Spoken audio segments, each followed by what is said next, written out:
Abençoados e abençoadas, meus amados e queridos irmãos, eleitos, predestinados, propriedade exclusiva de Deus.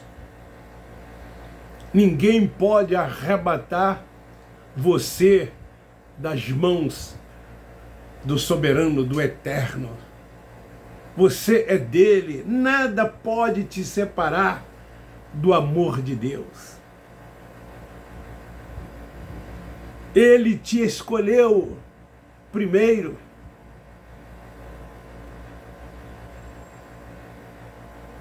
Ele te amou primeiro. Foi ele quem quis assim. Você é dele. Tenha certeza disso. Eu quero, querido, na tarde desta quinta-feira, 10 de março, trazer uma palavra sobre o tema: se o fim está próximo, por que eles amontoam bens?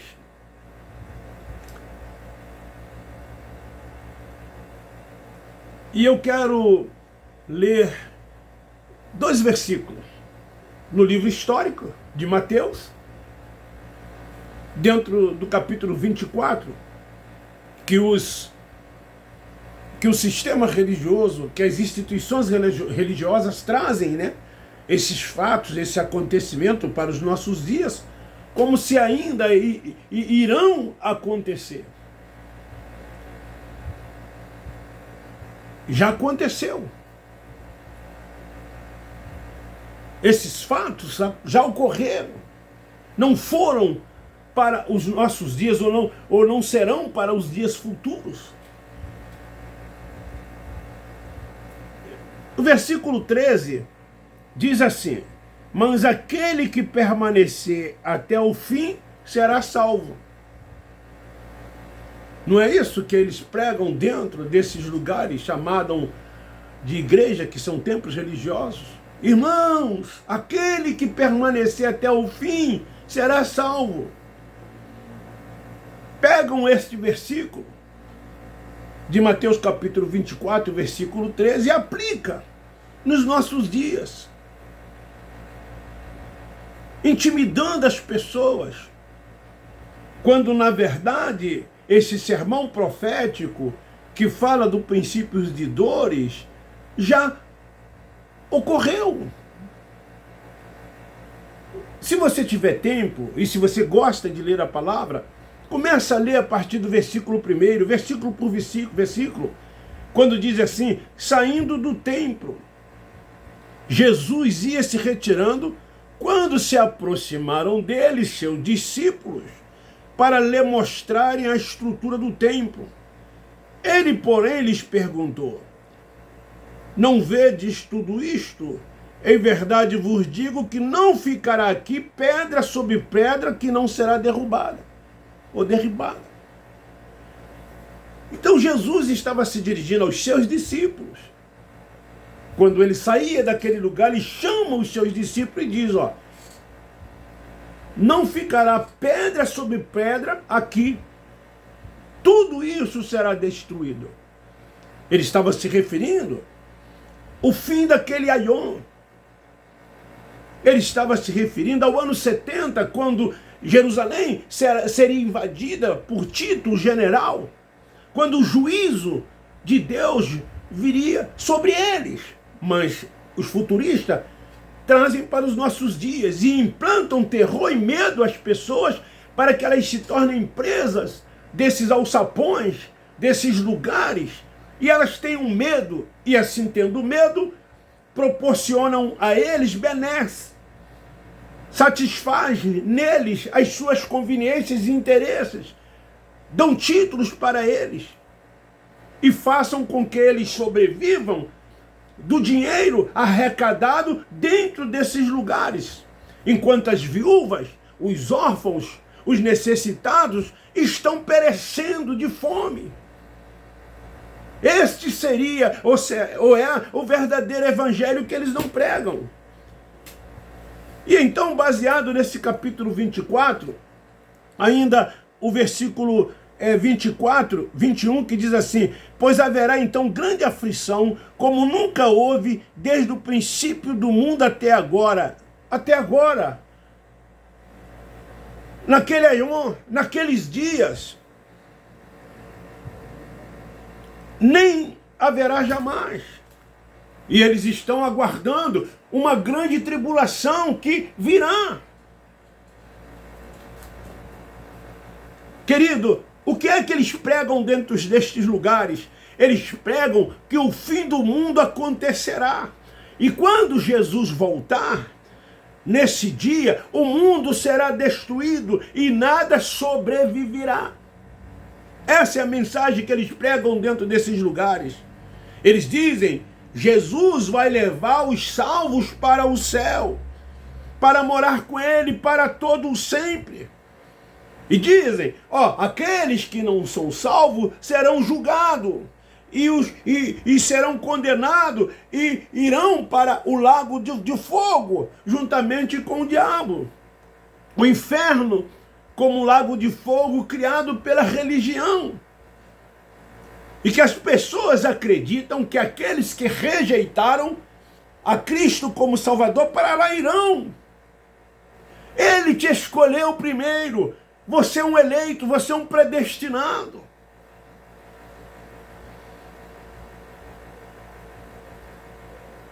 O fim do mundo será terrível. Olha a mensagem pregada por eles. Deus castigará todo o pecado. Haverá medo e pânico, terremotos, sinais nos céus. E os elementos serão destruídos com fogo. Pegam também outros versículos em Apocalipse.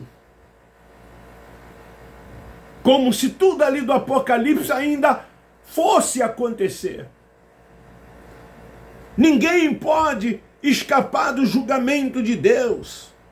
Mas para você que aceitou Jesus, mas para você que é salvo, o fim do mundo será um dia de esperança. Porque finalmente vamos estar junto de Deus. Eles pregam assim, dentro desses lugares. Eu, dentro do sistema religioso, preguei muito assim também. Eu gostava muito de falar sobre acontecimentos futuros. Eu gostava muito de pregar sobre o arrebatamento da igreja, sobre a grande tribulação, porque era assim que o sistema cria e crê ainda nos dias de hoje. E quando você está dentro do sistema religioso, você não pode fugir daquilo que eles querem que você ensine. Algumas instituições evangélicas, elas têm a revista publicada pela editora deles, a Assembleia de Deus, CPAD, a Batista, a Juerp. Os adventistas têm as suas editoras, a Universal tem a sua editora, a Internacional da Graça tem a sua editora, existe a editora Betânia, Mundo Cristão. E aí ali os livros são editados de acordo com o que eles querem que sejam. E aquilo tem que ser passado para as pessoas que congregam nesses lugares. Querido, se o fim do mundo está próximo, eu pergunto, por que eles amontoam bens? O fim dos tempos, agregado ao arrebatamento, a grande tribulação que para eles ainda irá acontecer. Tudo isso ensinado nos templos religiosos pelos seus líderes tem sido um grande trunfo para eles. Para que as pessoas tenham pavor, para que as pessoas tenham medo.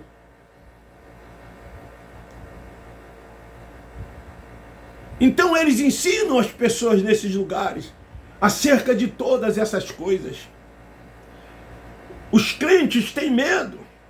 Eles acreditam que o fim do mundo vai acontecer. Lá em Eclesiastes, capítulo 1, versículo 4, diz: geração vai, geração vem, mas a terra permanece para sempre. Mas eles, nos seus ensinamentos, nas suas pregações, eles dizem que a terra será destruída, que tudo terá um fim, que tudo irá terminar, que tudo irá se acabar. E o maior medo das pessoas era de irem para o inferno. Inferno significa, tanto no hebraico quanto no grego, sepultura. Todos nós vamos para o inferno. Vamos um dia voltar ao pó da terra. Vamos ser sepultados. Vamos para o lugar dos mortos. E assim que nós morremos, o nosso espírito volta para Deus. O arrebatamento é individual. Quantos dos nossos irmãos já foram arrebatados quando passaram desta vida para outra vida? Os seus espíritos voltaram para Deus e estar com Deus. Mas não é assim que eles ensinam, não é assim que eles pregam, não é assim que eles acreditam. Eles estão esperando o arrebatamento coletivo, quando Jesus virá nas nuvens. Jesus já veio nas nuvens. Vir nas nuvens significava o juízo de Deus para aquele aion, para aquele tempo. E isso já aconteceu. Então eles impõem medo e terror às pessoas nesses lugares. Nos seus sermões, eles dizem: você tem que se consertar, você tem que se santificar, você tem que se consagrar, você tem que trabalhar na obra de Deus.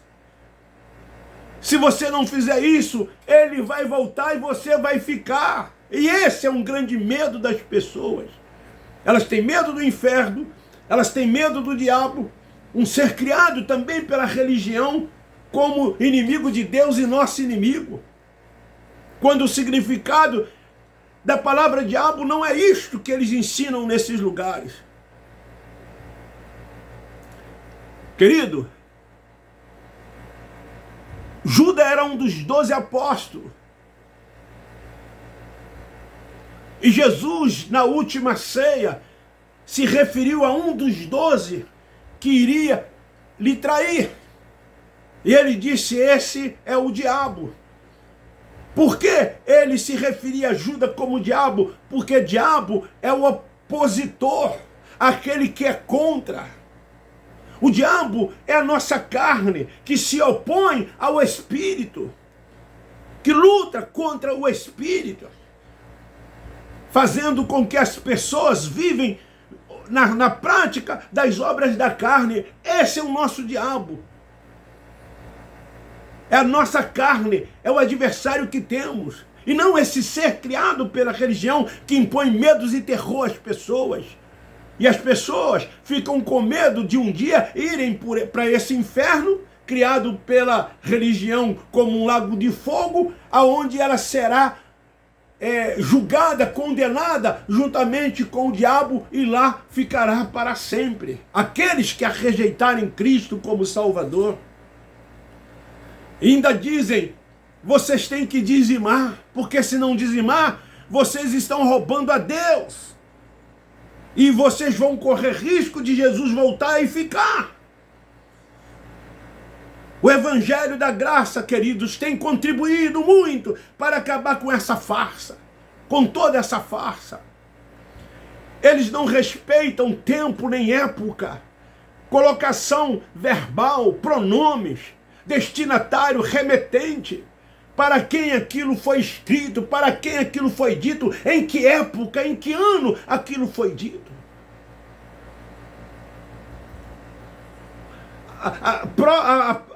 As epístolas de Paulo, o apóstolo da graça de Deus, eles também trazem tudo para os nossos dias, mas nem tudo ali é para os nossos dias.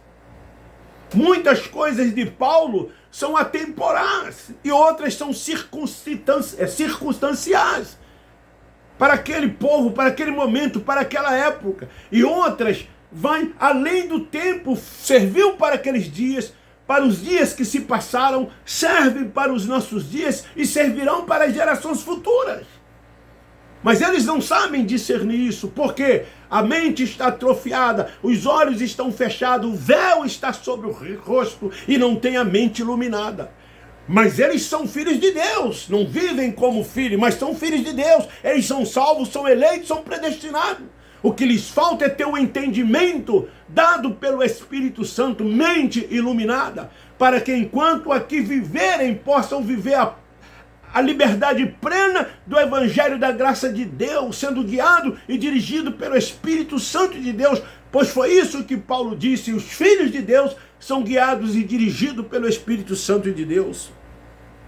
E então, eles pegam textos isolados no Apocalipse, nos livros históricos que eles chamam de Evangelho, e futuralizam, chamando-os de Evangelho. Tudo dentro desses lugares é futuralizado. Você vai ser abençoado, Deus vai te guardar, Deus vai te proteger. Você prosperará, você será abençoado. Tudo é futuro, tudo é para frente. Quando na verdade o justo vive pela fé. O justo, ele toma posse de tudo quanto ele já fez. Nós já somos abençoados, já estamos protegidos, já somos guardados, já estamos livres, já estamos curados. Porque andamos por fé, e andando por fé, Deus cuida de nós. E nós vamos avançando, entendendo qual é a perfeita, a boa, agradável vontade de Deus, para o louvor da sua glória. Esse fim, ensinado por eles, tem ênfase sempre quando ocorre grande acontecimento, tais como por ocasião da peste bubônica, considerada historicamente como a causadora da peste negra, salvo engano, no ano de 1918. Naquela época, eles diziam: ao fim do mundo, Jesus está voltando. E essa peste bubônica, essa peste negra se passou e Jesus não voltou. A varíola, a cólera, que foi a primeira pandemia em 1817, também diziam: Jesus está voltando. E já se passaram mais de 200 anos, 2 séculos depois dessa pandemia, e ele não voltou. A gripe espanhola, que matou aproximadamente 50 milhões de pessoas no mundo. Inclusive o presidente da época do Brasil, Rodrigues Alves, morreu da doença em 1919. E eles diziam: Jesus está voltando.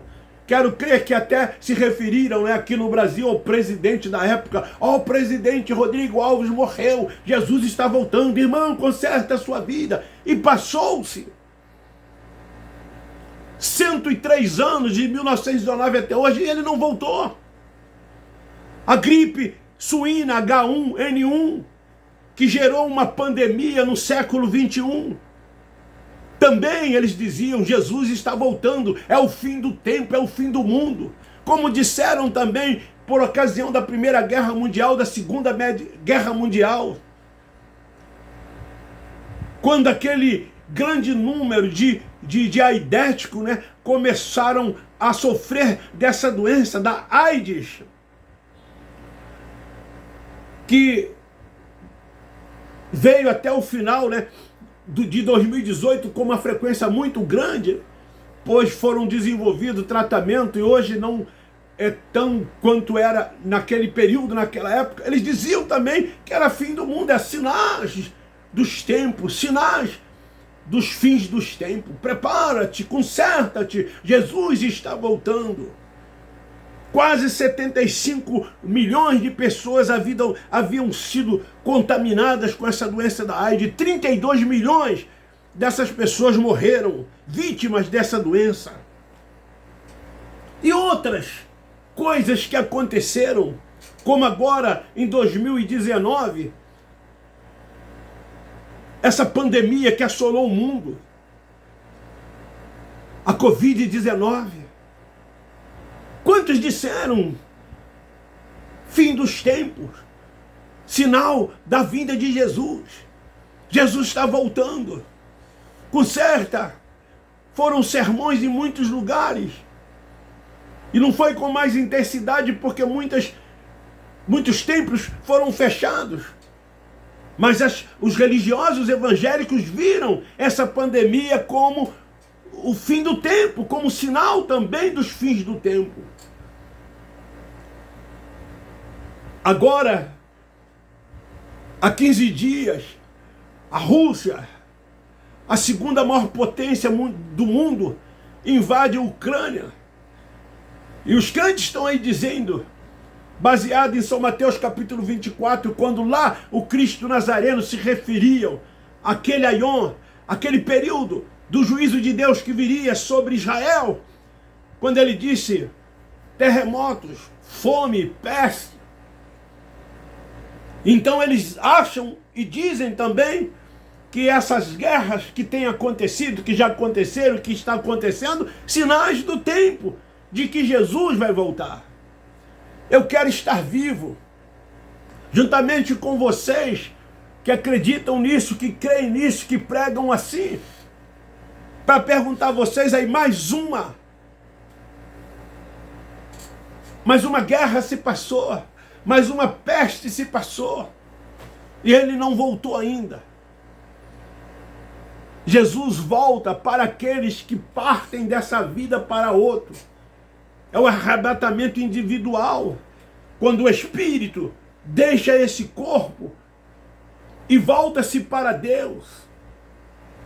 É isso que acontece com os eleitos, com os salvos, com os predestinados, com aqueles que são propriedades exclusivas de Deus, com aqueles que ninguém pode arrebatar das mãos de Deus, com aqueles que nada pode separar do amor de Deus.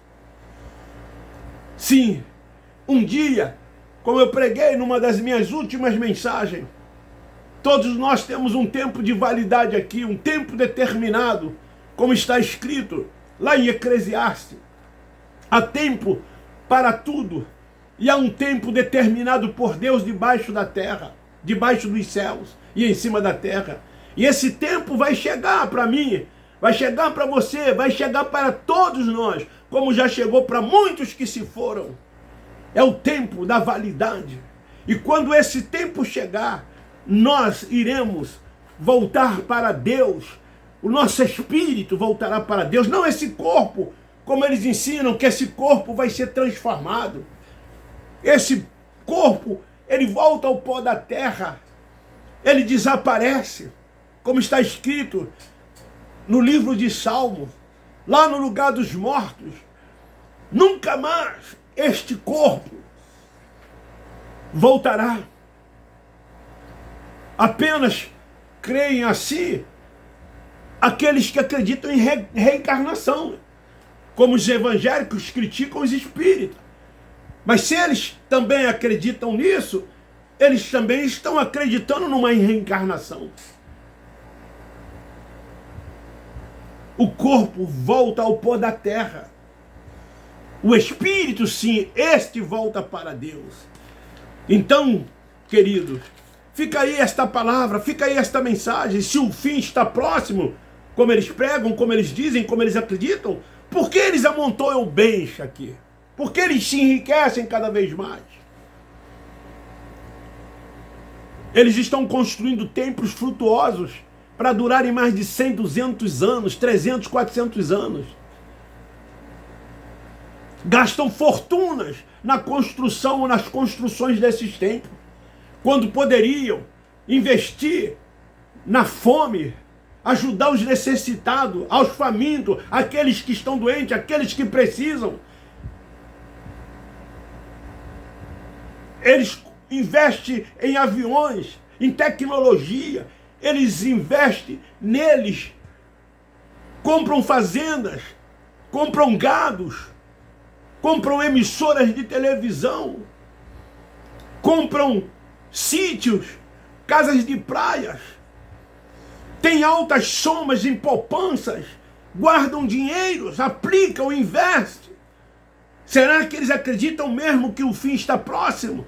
Se eles acreditassem de verdade nisto, eles não amontoariam bens aqui nesta terra, porque Paulo, o apóstolo da graça de Deus, ele disse que devemos buscar as coisas do alto, as coisas de cima.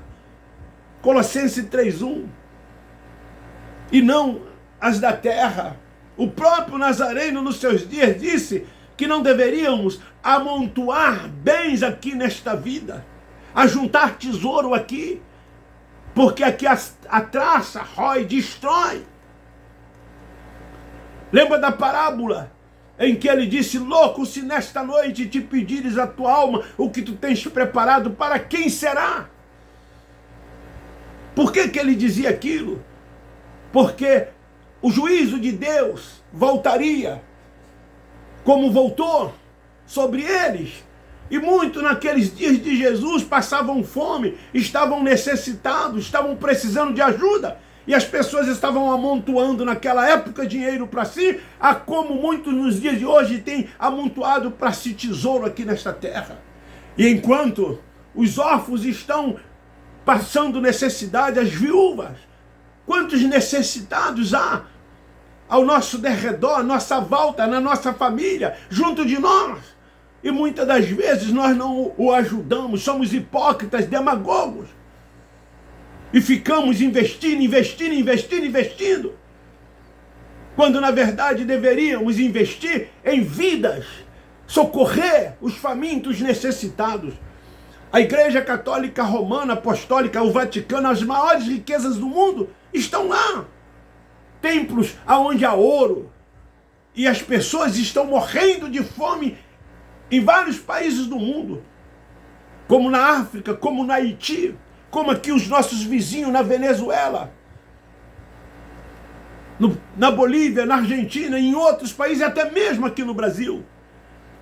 E os religiosos, sejam eles católicos, sejam eles evangélicos, sejam eles o que forem, estão amontoando bens para si, tesouros para si, ao invés de estar investindo em vidas. Fica aí esta palavra. Você acredita mesmo que o fim do mundo está próximo? Então invista.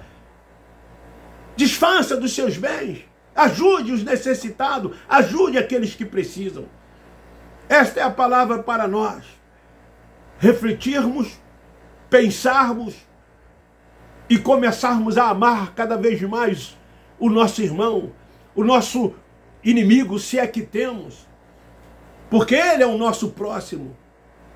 E é assim que devemos agir. É assim que devemos fazer. Um beijo no seu coração. Um forte abraço. Desculpa a emoção. Abba Pai, Abba Pai, Abba Pai.